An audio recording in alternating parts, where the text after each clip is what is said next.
Bienvenue à cette vidéo qui va vous expliquer que mon schéma démontre très bien l'importance de bien se connaître soi-même, de connaître aussi l'importance des autres envers nous, donc la vision des autres qui nous offrent comme vision, et aussi bien sûr de connaître ce que le métier exige. Il y a tout d'abord le ce que je suis.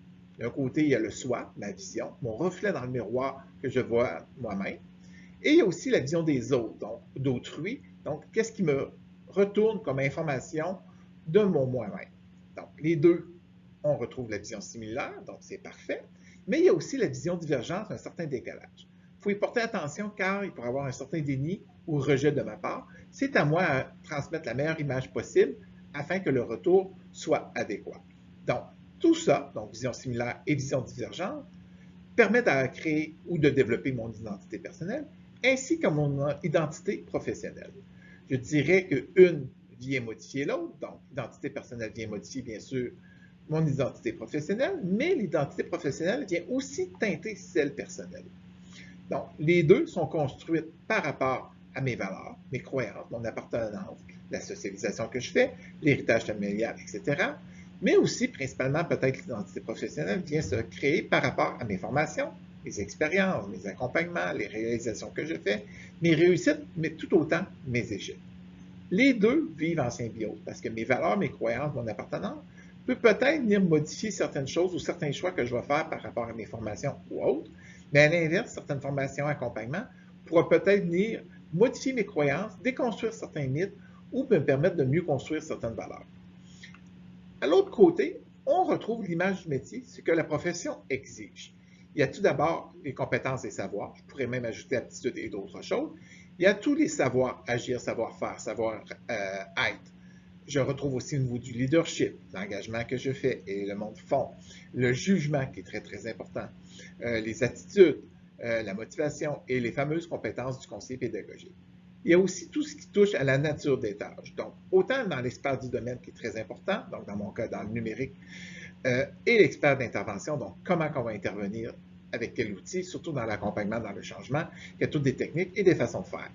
Il y a au niveau, on intervient au niveau du conseil, du soutien, de la formation, évaluation, de la gestion de projet, recherche et développement. Je dirais qu'on est en quelque sorte le couteau suisse, donc il faut autant être bon dans le conseil et soutien que dans la gestion de projet ou la recherche et développement qui demande des compétences tout autres. Entre les deux, il y a l'écart. Donc, normalement, avec le temps, on va essayer de rétrécir cet écart entre ce que je suis et l'image du métier. On va sans doute y parvenir, mais dans certains cas, donc, changement de profession, de corps d'emploi, changement de collègue, peut venir peut-être créer une distanciation, donc rediminuer mon côté ce que je suis, donc augmenter l'écart. Pourquoi c'est important, justement, de penser à cet écart-là? C'est parce que ça peut créer certaines problématiques. Donc, une crédibilité anémique, donc moins de crédibilité envers les autres, un manque de connaissance de ma part, de l'insuffisance de savoir agir et faire, des accompagnements inadéquats, un sentiment d'efficacité professionnelle qui est vraiment déficient, et ça peut m'emmener à un grand questionnement sur mes enjeux identitaires. Mais heureusement, il y a quand même certaines façons de le combler. Donc, comment atténuer l'écart? C'est notre fameux développement professionnel. C'est important de ne pas le faire n'importe comment. C'est la démarche réflexive pour s'orienter qui va permettre de le faire. Si j'ai une lacune au niveau de la gestion des projets, donc c'est certain que je vais faire un développement en fonction de ça. Si mon conseil et soutien sont pratiquement parfaits, peut-être qu'à court terme, je ne mettrai pas autant d'efforts pour mon développement professionnel par rapport à ça. Donc, le développement peut être au niveau de la formation continue, donc des cours, des MOOC, des webinaires, des colloques, mais aussi des accompagnements, mentorat, coaching, des communautés d'apprentissage et de pratique. Il n'y a pas une solution parfaite, c'est vraiment de regarder le besoin versus les outils que j'ai. Dans certains contextes, peut-être que la communauté de pratique va être parfaite. Dans d'autres, peut-être qu'un cours précis va m'aider. Donc, c'est vraiment de cibler en fonction de vous et de cibler en fonction, bien sûr, du besoin précis. Et il ne faut pas oublier aussi que l'écart peut être comblé par l'équipe. Donc, on parle souvent de la force du groupe.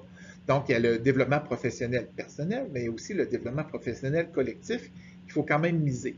Je pourrais avoir certaines lacunes qu'un collègue pourrait venir combler au niveau de la gestion de projet et en plus de me servir, de m'épauler, il pourrait aussi peut-être être au niveau du mentorat qui pourrait m'apporter certains enrichissements professionnels par rapport à ça.